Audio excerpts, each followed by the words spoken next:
Marketer of the Day, episode 680, Content Marketing for Local Search with Ken Tucker.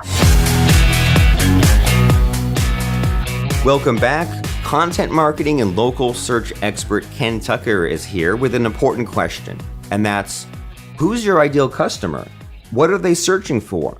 What path can they and should they take to get you to your website? And maybe they're searching that and they're getting someone else. They're getting somewhere else.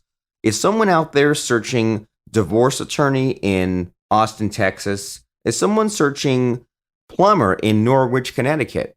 What are they searching? Where are they going? And Ken Tucker is here to help you out in two different areas. If you are in any kind of business, search engine optimization is really important for you. You can't live without it, but it's also this ever-changing and slow-going and really competitive space. So Ken is here to talk to you about search engine optimization, and he's also here to talk to you about local business and local apps. And Ken is about to make a very good point, and that's that it's easy to give up, right? It's easy to say, I'm just a small single location mom and pop business. How can I possibly compete with these big franchises, these big chains? Well, you know what? A lot of these franchises are restricted in what they can do, what they can say, how they can market themselves. And because you have more flexibility, you can outperform them using all of this cutting edge, crazy internet marketing stuff. And Ken is a master at creating 12-month social media campaigns to drive traffic back to his clients' websites. And I will let him tell you all about it, tell you about where you're at, the problem that needs solving, and what he can do for you and your team and your business. Ken, glad to be talking to you. Hi, Robert. Thanks so much for having me come back as a guest on the Marketer of the Day podcast. I really appreciate it. My name is Ken Tucker, and wanted to talk today about a book that I co-wrote with a few other folks called Content Marketing for Local Search, Create Content that Google Loves and Prospects Devour. My other fellow authors include Ian Cantle, Mark Fortune, Dan Gershenson, and Ray Perry. So we're very excited about this book. We got together, and I actually had started putting together an outline for this book for quite some time. And basically, it came out of a series of questions that, we always found we were getting asked by potential clients about content marketing and also about search engine optimization for local businesses. So we decided to go ahead and create a book to help really targeted for the business owner or for their marketing teams. It's really focused more on local search engine optimization, meaning that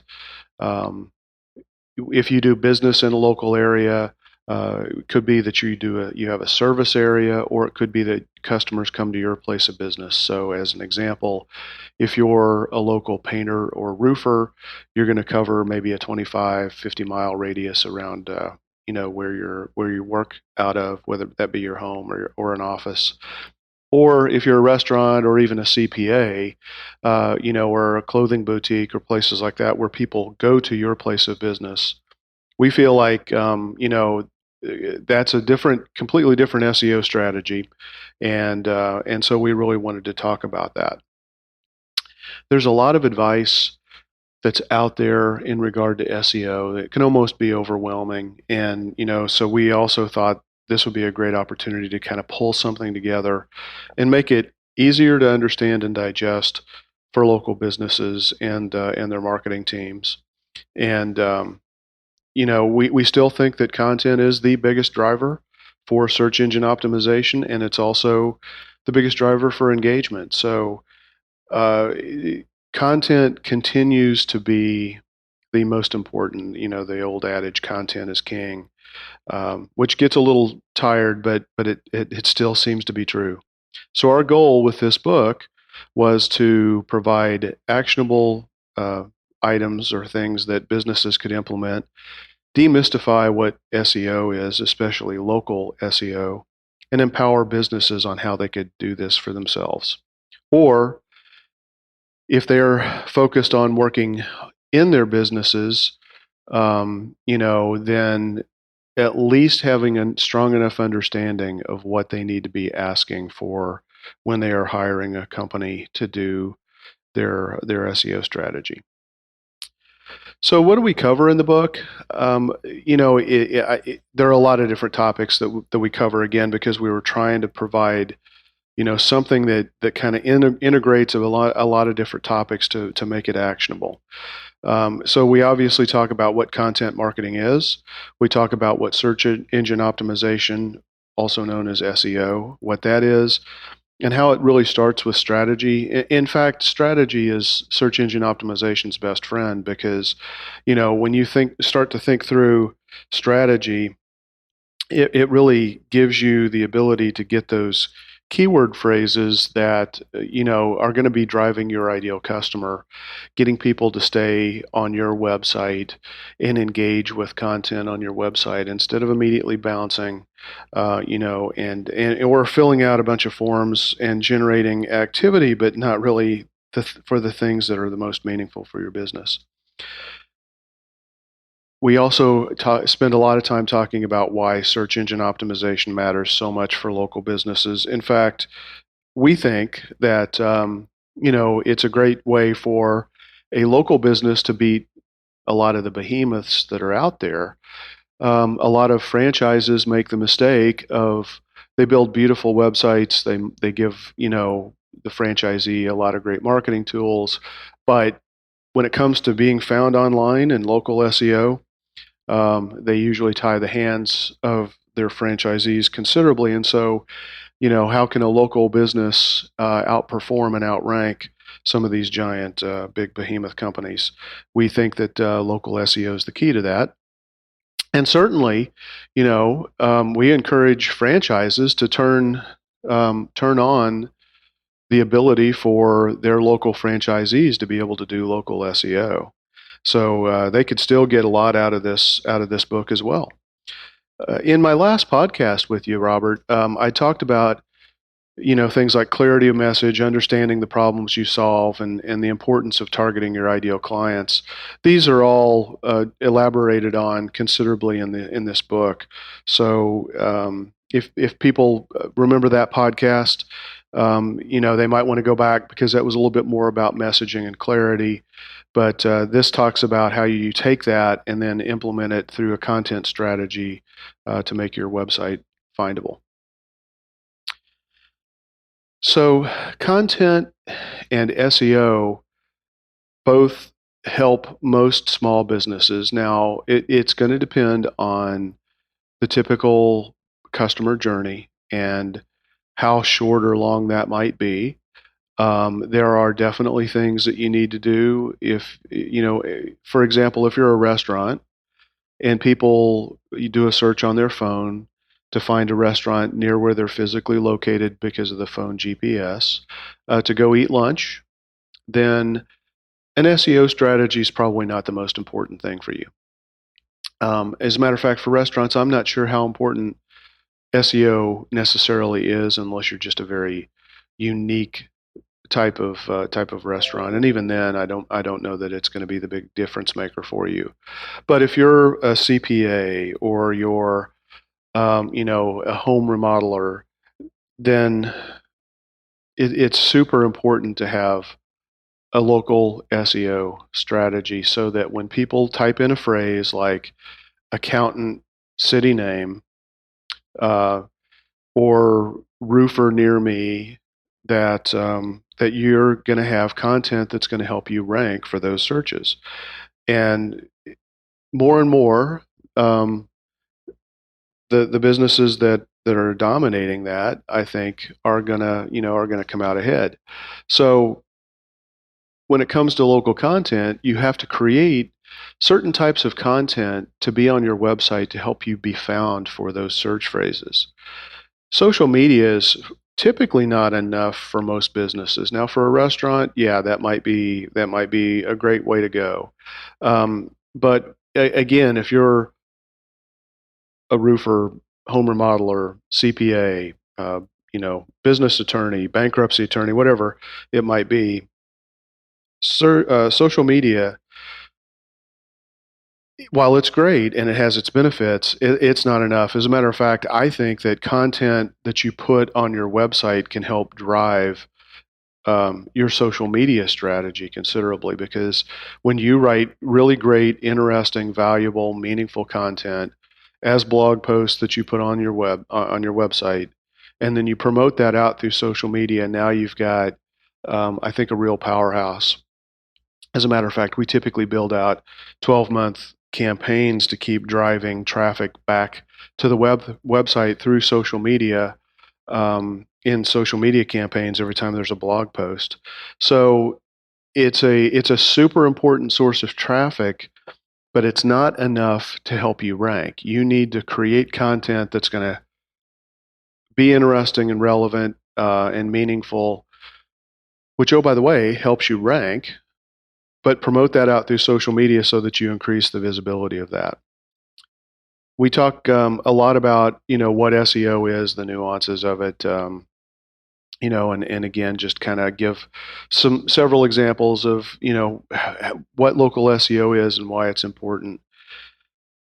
And this is a really important thing to understand, is that SEO never stops. I mean, when you're going to be focused on using a content marketing strategy to help you with your search engine optimization, which is the most cost-effective strategy for the long term that I know of, it has been and it continues to be, then you need to keep creating content. You need to, you need to find a variety of different types of content. You need to write for topics that people care about, that mean something to them, that help them move through their buyer's journey.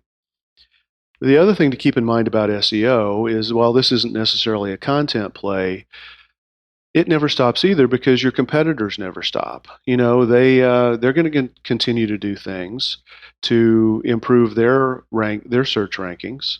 Google changes its algorithms.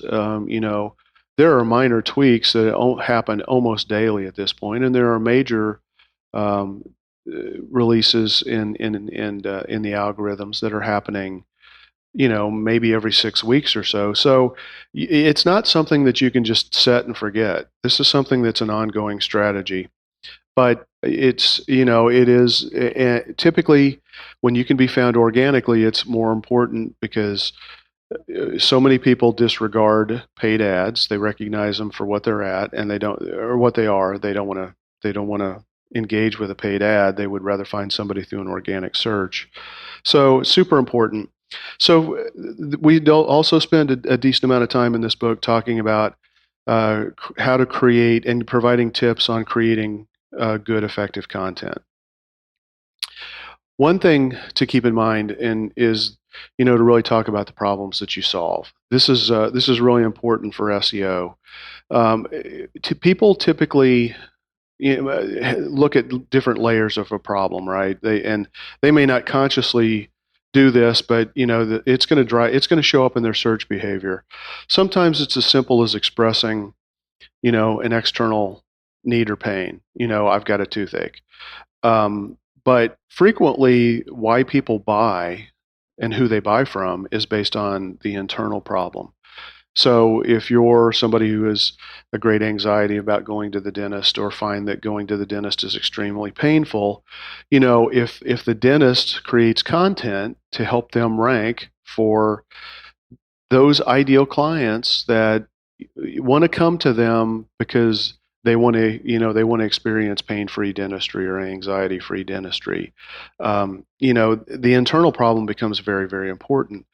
Completely different set of keyword phrases, different set of content that you need to think about having on your website.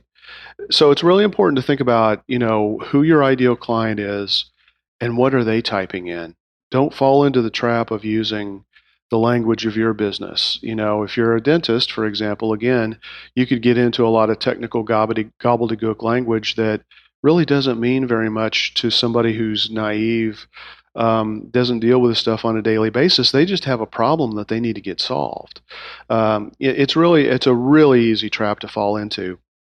So, think about what your customer's language is and avoid the gobbledygook.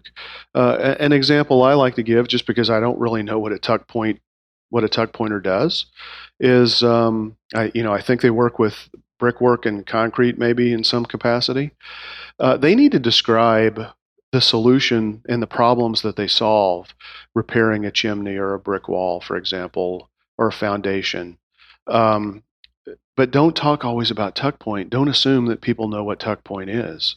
Sometimes they're going to know, but sometimes they won't know. Again, another great example is a financial planner. Financial planner, might specialize in doing 401k rollovers, but or even just setting up 401k programs for a business. Sometimes people don't know the program that they need to get. They just know that they need to have a retirement plan. So they're looking for somebody to help them with a retirement plan instead of a specific product or solution. So keep that in mind. And then also, we talk a lot about how do you go out and find good keyword phrases once you've identified your ideal customer, the problems you solve, the types of language that they're going to use, and to include the long tail keyword phrases, which are 3, 4, 5 keyword phrases, which are becoming more and more popular. Because search behavior is changing. I mean, people are more sophisticated. They have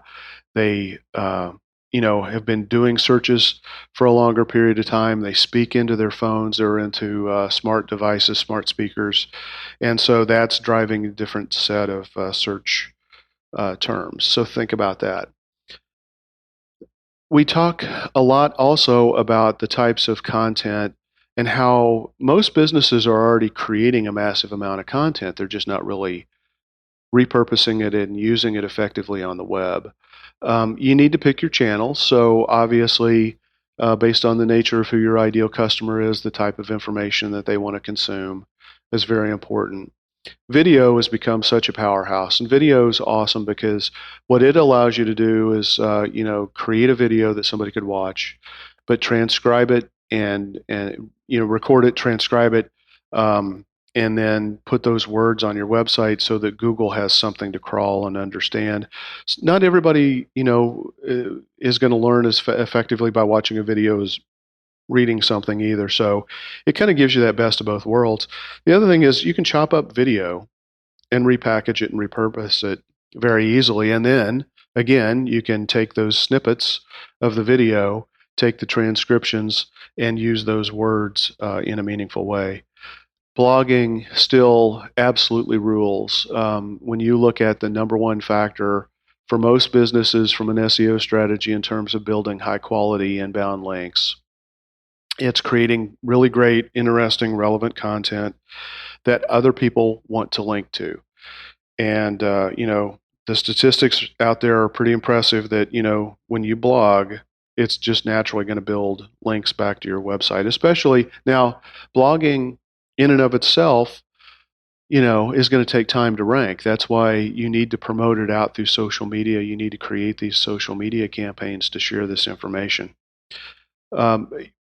Doing local projects, like a project portfolio for a home remodeler or a case study for maybe tax savings that you were able to help a client with if you're a business CPA, doing how-to videos, that are unique to your geographic area. So in, certain parts of the country, there may be nuances there, whether it's cleaning a tile roof in Florida, or whether it's doing something to prepare your home for extreme cold weather that you might get in the north or the northeast.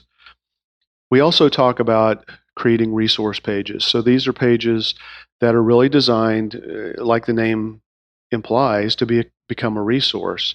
It's a place where people can go find out just a ton of information about a topic. And so it could link to topic that you already have, or content, I should say, that you already have on your website in the form of a series of blog posts.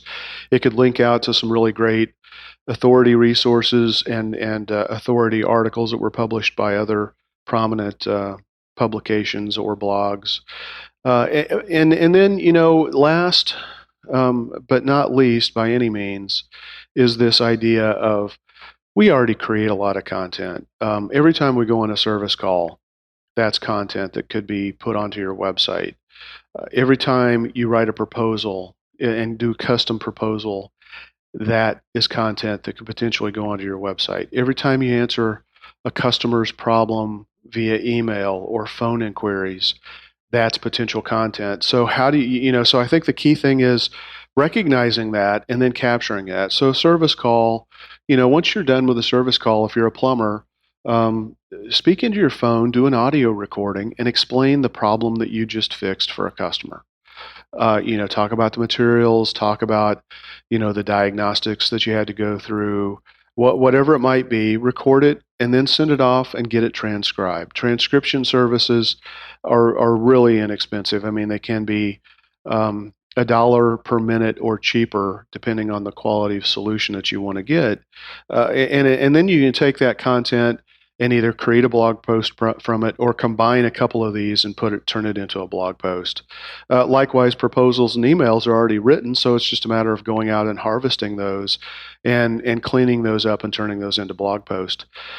Pay attention to what questions your customers are asking you, whether it's email, whether it's in person or in by phone, and using that to turn into frequently asked questions and maybe even how-to content. So there are just a ton of different ways that you can create content and are already naturally creating content. So with that, I'll wrap it up. Thanks so much for your time. I really enjoy always the opportunity to talk with you. Thanks, Robert. Thank you very much, Ken, for taking the time. Once again, that is contentforlocalseo.com to claim content marketing for local search, create content that Google loves and prospects devour. I personally just bought that book on Kindle the other day, I promise, and that really hit home for me when Ken pointed out that most businesses, including possibly yours, are already creating massive amounts of content. It's just that they're not repurposing. And what that brings to mind is my air conditioning unit broke a few months ago, and someone came out and did something, and he kept talking to me about, well, you could do this with your air conditioning, you could do that. And the whole time I was thinking, I wish I was filming this, or I wish that he was filming that. And that's an idea for you, is that if you provide some kind of a service, especially if it's a brick and mortar in the real physical world service, you can record what it is that you're doing. And that could be a quick YouTube video, article, blog post, PDF document. And it even applies if you are an online marketer, because there are so many screen capture tools out there. But really maybe go back and listen to this episode again, because Ken loaded it up with a lot of ideas where even a custom proposal, even a service call, even answering a customer's problem via email could be new content for you. And you never know what can be helpful, and you never know what can grab the attention of someone who is doing that search, looking for that solution, and they might have gone to someone else, but because you have that extra helpful content, you pulled them in. Contentforlocalseo.com is the place to go. Thanks, Ken, and we'll see you next time. Please subscribe, rate, and review our show at marketeroftheday.com/iTunes and like us on Facebook at marketeroftheday.com/Facebook.